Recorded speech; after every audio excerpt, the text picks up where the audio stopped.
ICSE and ISC के 2025 board student होने वाले के लिए हाफ ईयरली एग्जामिनेशन के कुछ शॉर्ट और बेनिफिशियल ट्रिक्स मैं बताने जा रहा हूं। लेकिन शर्त यही है, कंडीशन यही है कि स्टूडेंट के जो बोर्ड एग्जामिनेशन के पैटर्न पर स्कूल में क्वेश्चन पूछे जाएंगे। यहां पर 5 से 6 ट्रिक्स हैं जिसको कि प्रत्येक स्टूडेंट को अपनाने होंगे यदि उनके यूनिक आईडी और index number half yearly examination 2024 for board examination 2025 दे दिए गए हैं। हाफ ईयरली एग्जामिनेशन को मिनी बोर्ड इस बार कहा जा रहा है क्योंकि पहली बार 70% तक के सिलेबस को पूछा जाना है शुरू से इन द बिगनिंग। और जो PT1 PT2 तक आपके एग्जामिनेशन हुए हैं वहां से 20% क्वेश्चन होंगे और द रिमेनिंग यानी कि 50% पोर्शन से क्वेश्चन पूछे जाएंगे आपको 80%। और करीब मान लिया जाए कि आपके 10 चैप्टर हैं और 2 चैप्टर PT1 PT2 में हो गए या 3 चैप्टर हो गए तो बाकी के जो 5 चैप्टर है यानी कि 7 चैप्टर आपके होने हैं तो 5 चैप्टर में से आपको 80% क्वेश्चन पूछे जाएंगे। और जो पहले के दो चैप्टर्स हैं जो PT1 PT2 में पूछे गए तो उनसे 20% तक के क्वेश्चन पूछे जा सकते हैं या इससे कम। तो ट्रिक नंबर 1 कि you attempt all the answer with longitudinal attitude. Longitudinal attitude मतलब आप प्रत्येक क्वेश्चंस के आंसर को अटेम्प्ट करते समय इस बात का याद रखेंगे, ध्यान और ख्याल कि आपके word limit as it is होने चाहिए। वर्ड लिमिट को फॉलो करने के बाद आपके स्कूल के टीचर किस तरह से मार्क्स अवार्ड करते हैं, नंबर 1 पॉइंट।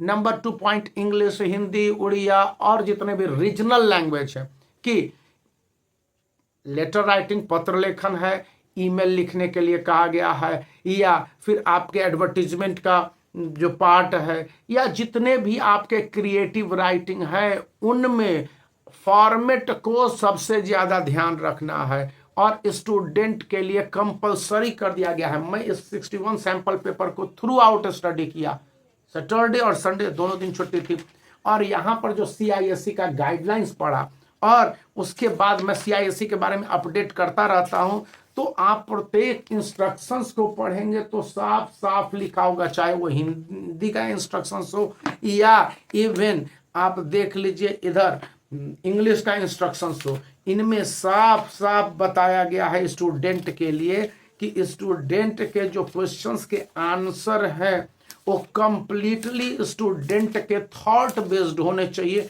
और उसके अपने लैंग्वेज में होने चाहिए। पॉइंट यहाँ पर साफ साफ कहता है कि आप लैंग्वेज पेपर को इग्नोर नहीं कर सकते हो, रूल के हिसाब से फॉर्मेट है उसको आपको पूरा करना है।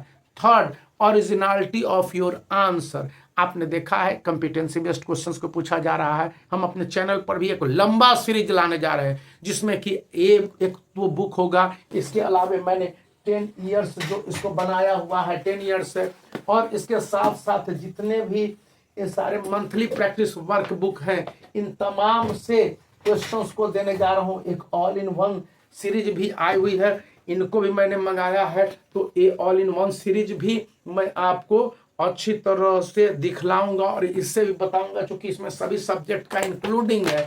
ये CISE का मैं बुक नहीं कर रहा हूं कि आप खरीद लो, सिर्फ बता रहा हूं कि जो मैं अपने इस यूट्यूब चैनल पर लाने जा रहा हूं और जिसके साथ साथ जो मोस्ट लाइकली क्वेश्चन बैंक इधर देख रहे होंगे इन सब से भी मैं पूरी तरह से एश्योर्ड आपके क्वेश्चंस आंसर ऑनलाइन करूंगा। तो अभी के लिए मैं एक लंबी चौड़ी बातें आपको लग रही होंगी लेकिन यही फैक्ट्स है जिसको लेकर कि मैं आपके सामने आया और बताने की कोशिश किया हूं। तो वहां पर फोकस ये करने की बात कही गई है कि स्टूडेंट के लिए उसके जितने भी आंसर होंगे वो उसके अपने वर्ड्स के हिसाब से होने चाहिए।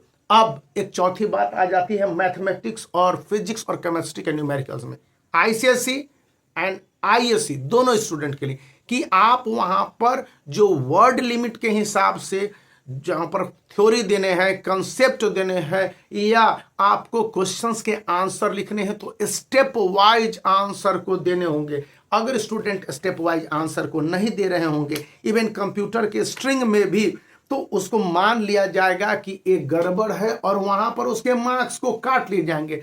Where there is possible you should write your concept कि कैसे आप उस स्टेप की ओर बढ़ रहे हैं। और यदि आप ऐसा कर देते हो तो कोई टीचर आपके मार्क्स को नहीं काटेगा। इवन हाफ ईयरली एग्जामिनेशन के कॉपी को भी चेक करने के लिए साफ साफ बोला गया है कि आप बोर्ड एग्जामिनेशन के पैटर्न के हिसाब से कॉपी को चेक करो, इधर उधर की बातें ना करो।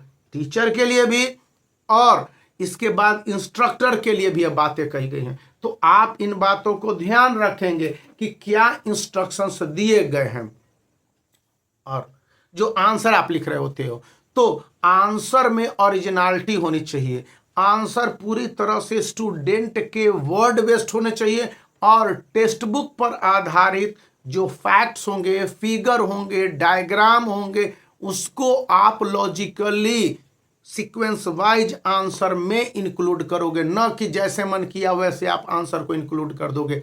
क्योंकि अगर वहां पर आप लॉजिकली अरेंज करके आंसर नहीं दोगे तो आंसर गलत हो जाएंगे, या फिर जिस तरह से अपने वर्ड में आंसर नहीं दोगे। कॉम्पिटेंसी बेस्ड क्वेश्चंस में आपसे एक क्वेश्चन पूछा जाएगा। मैंने 2 क्वेश्चन इसमें से निकाले थे। एक क्वेश्चन है कि Ranjana wants to prove that ammonia is a reducing agent, how will you determine and what are the properties of ammonia. तो what are the properties of ammonia में अमोनिया के आप एटलीस्ट 3 प्रॉपर्टीज लिखेंगे। ये तो फैक्ट बेस्ड है, इसको आप नहीं चेंज कर सकते हैं। लेकिन कैसे डिटरमाइन करेंगे तो ये वर्ड लिमिट के हिसाब से आप तय करोगे। किताब में पढ़े हो उस कंसेप्ट के हिसाब से यहाँ पर आंसर दे दोगे। और जैसे कि फिगर बेस्ड है तो फिगर बेस्ड क्वेश्चंस के आंसर तो आप पेंसिल से बनाएंगे ही। और जब इसको नेमिंग कर रहे होंगे तो नेमिंग करते समय सबसे ज्यादा ध्यान रखने की जरूरत है। और इसी तरह से कार्बन एंड कंपाउंड से जब आप क्वेश्चंस के आंसर बना रहे होगे, नॉमेनक्लेचर कर रहे होगे, तो वहां पर भी ये ध्यान रखना है कि आपके आंसर एक्सप्रेसिव हुए कि नहीं हुए। मतलब कि आप अपने आंसर के माध्यम से सामने टीचर जो कॉपी को चेक कर रहा होगा उसको कन्विंस किया या नहीं किया, फुल मार्क्स मिलेंगे। इन बातों को याद रखना है। यहाँ पर एक और बात आ गई जो कि मैंने देखा था और एक क्वेश्चन संबंधित था कि ये तो सब्जेक्ट ही बदल जाएगा।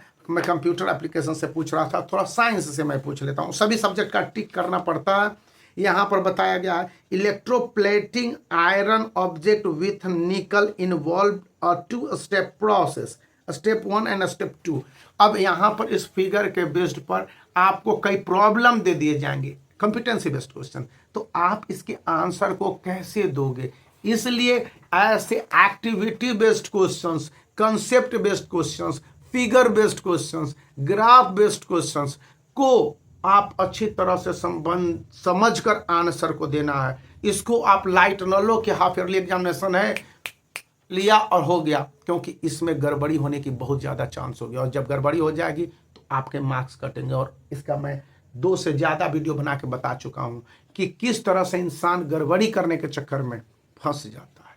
तो बने रहने हैं। और ये 7 पॉइंट है जिसको कि मैं 5 हाईलाइटेड पॉइंट और 2 सब पॉइंट बताए। Half yearly examination ICSE and ICSE के लिए बहुत जरूरी है। तो आप वीडियो को लाइक कर दीजिए, चैनल को शेयर कर दीजिए, सब्सक्राइब करना याद रखिए।